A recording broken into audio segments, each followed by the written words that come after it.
Dr. Jordan Peterson and Michaela Peterson, Our Carnivore Diet, How to Cure Depression. How to cure depression. This is coming from a man of science. This is coming from a man with a PhD and a privileged life as a University of Toronto professor. Science.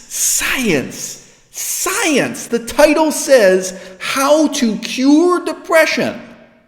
He's on the front cover with his shirt off. This is science from a university professor with a PhD in the sciences, with his shirt off on the cover and a girl in a bikini. Science.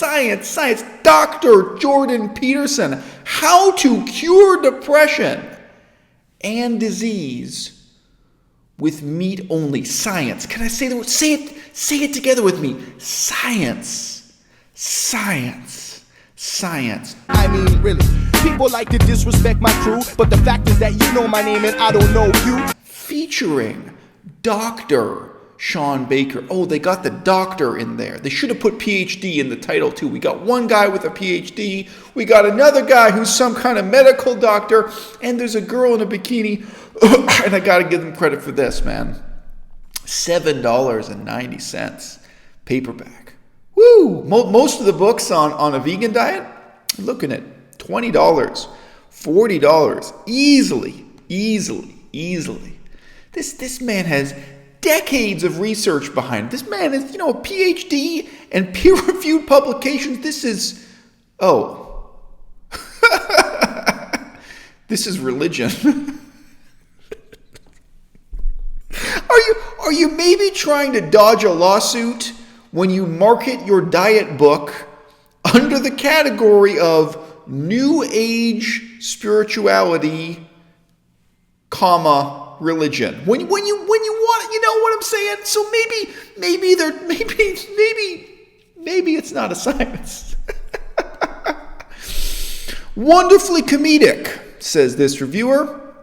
Comedian Jordan Peterson and his daughter Michaela are at their humorous best with their latest satire. The subject this time is fad diets. If you thought 12 Rules for Life was funny, hey, 12 Rules for Life was not funny. Holy shit, that was a terrible book. If you thought 12 Rules for Life was funny, this is even more entertaining. I've got to say, I make money reading books and talking about them on the internet. That book was so awful that I've got to say, you guys do not pay me enough to read it. I think I did the first chapter. Wow, that's a terrible... Okay. It's a series of interview transcripts from various television, radio, and podcasts which delve into their health problems and how they are magically cured with a meat-only and some veggies diet. The conversations are hilarious and, by turns, often illuminating of our food-obsessed culture. No nutritional fact is left unskewered in this uproariously amusing parody. Real dietitians may not see the levity, but that's part of the fun. Jordan Peterson's whole grift, repeat, his whole grift, no typo, his whole grift is to make money off of people who really believe he isn't pulling their leg. He has made a career from this kind of reverse psychology. Oh, so it all comes back to that PhD, baby. It is a science. It's the science of the grift through reverse psychology. If you want something to chuckle at while you're sitting on the toilet, there isn't much better material than this. Review from Little Lion. It's a great cure for leprosy, too. Science, baby. Science. This book and its diet cured me not only from depression, but also from dropsy, camp fever, gripe, the shakes, scrumpox, consumption, and acne. The acne I had was just terrible, but applying a pure beef poultice to my regions totally worked wonders. Woo! Such important information.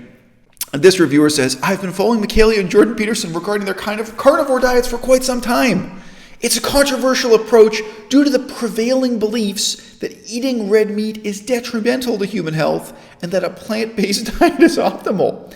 I acknowledge that the results for the Petersons are largely anecdotal. However, the evidence is growing across a larger population that a meat-only diet is largely beneficial.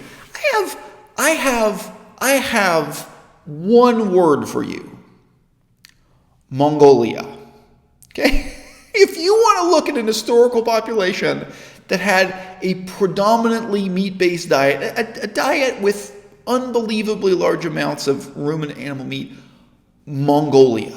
All right? When Europeans first arrived in Mongolia and first had contact with those people, the level of health in that country was shockingly abysmal.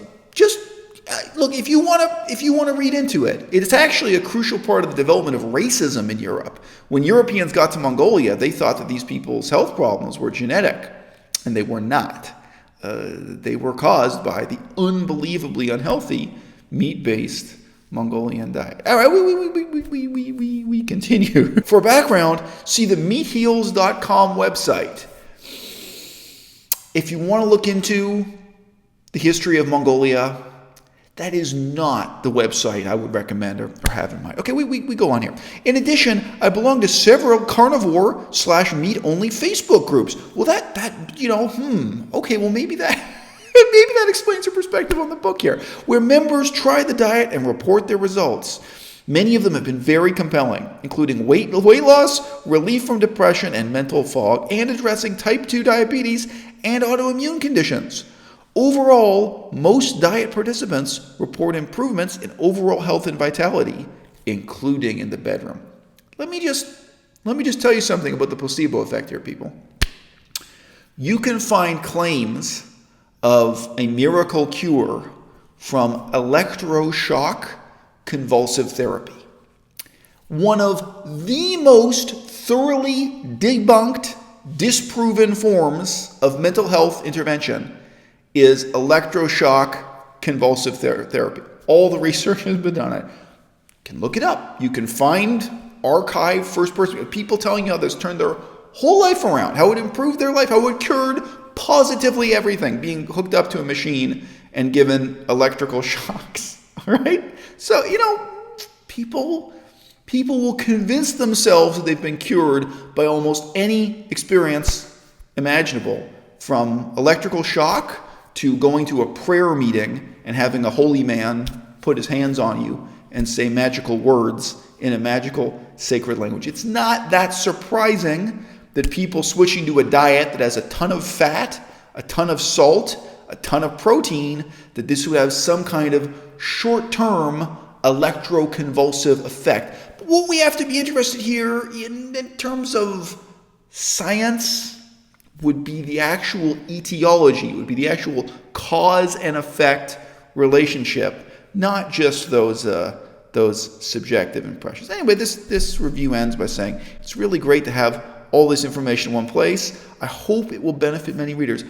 I hope it will benefit the teams of lawyers who will sue Jordan Peterson and who will sue Michaela Peterson, because now we really have on the record in printed form the proof. Jordan Peterson can no longer hide behind the claim that he's not promoting this diet. They used to always be the excuse, no, he doesn't recommend it for others. He just goes on, television. He just appears on, interview shows and podcasts reporting the miraculous effects of this diet. But he's not promoting it for others. This book establishes on the record that, yes, he is promoting it for others, along with his daughter. There's great basis here for a lawsuit, be it individual or class action, for anyone who's stupid enough to follow this diet and destroy their health. Riding on the coattails of her father, Jordan Peterson, a Canadian psychologist who somehow became an internet celebrity for refusing to use the gender pronouns of college students, Michaela Peterson is pushing just what the world needs: another unhealthy fad diet claiming to be a nostrum for maladies, physical and mental. A nostrum. The quality of writing here with this comment, the quality of writing is higher than Jordan Peterson's 12 rules for living. I'm not kidding. Whatever education this guy has, whether it's PhD, MA, or 100% autodidact, self-taught, dropped out of school and lived in the woods, I've got to tell you, this guy, better author than Dr. Jordan Peterson. The quote-unquote book admits to simply being transcripts of interviews which are freely available online and blog posts already written on Michaelia's website. None of her claims about the all-meat diet, not unlike the Atkins diet or the caveman diet, are scientifically proven, and Michaelia Peterson is not a licensed nutritionist nor a doctor. But I think you're missing the point here, guys. It's not that she's not a licensed nutritionist or a doctor. She's also not a real bikini model. Okay, can we face up to that? Who's really being misled here? I mean, she doesn't claim to be something she's not in the medical and nutrition field. She doesn't claim to be a scientist. Her father does claim to be a scientist. A little bit of a different problem there. But Michaelia Peterson is not a real bikini model. She's not a real Instagram model either. So I think that's how people are more deceived. Her quote-unquote credentials consist solely of her personal experience. Note that the plural of anecdote is not data. Dr. Sean Baker, who was included in this work to give it the facade of being scientific, had his medical license revoked in 2017 in part 4, quote, incompetence to practice as a licensee, close quote. It is an irrefutable fact that overconsumption of red meat is condemned by the majority of licensed medical practitioners for, among other reasons, increasing the risk of cancer, a disease which this book is a good example of. This cash grab is undoubtedly attractive to self-diagnosing hypochondriacs and Peterson's confused fanboys, a young male demographic inexplicably attracted to Dr. Peterson's sage advice to clean your room and his questionable proclamations about women as, quote, agents of chaos, close quote. These aspiring alpha males are sure suckers for anything manly, to the point of being laughably gullible and therefore easily exploitable consumers. After all, nothing is manlier than dying early of colorectal cancer or heart disease because you think carrots make you depressed or eating soy makes you effeminate. It is shameful, but perhaps unsurprising, that among Dr. Peterson's pithy and paternalistic advice to these alienated young men, Dr. Peterson will not include eat your veggies, and instead has adopted and supported this ludicrous diet, inviting his credulous audience to develop cancer and diverticulitis for the sake of giving his crackpot daughter a wider platform. I think there's another very simple question there. Dr. Jordan Peterson, his message is in large part moral. His message is in large part ethical. What he's telling people to do is not just clean up their room, but be honest, be people of integrity, be people of a higher level of responsibility, that they should be motivated to make themselves better people and make the world a better place. I think in his way, Peterson is struggling to project a new ideal of what it means to be a good man, of what it means to be a good citizen. I have to give him credit for that he has a kind of message of moral rectitude, of taking life seriously.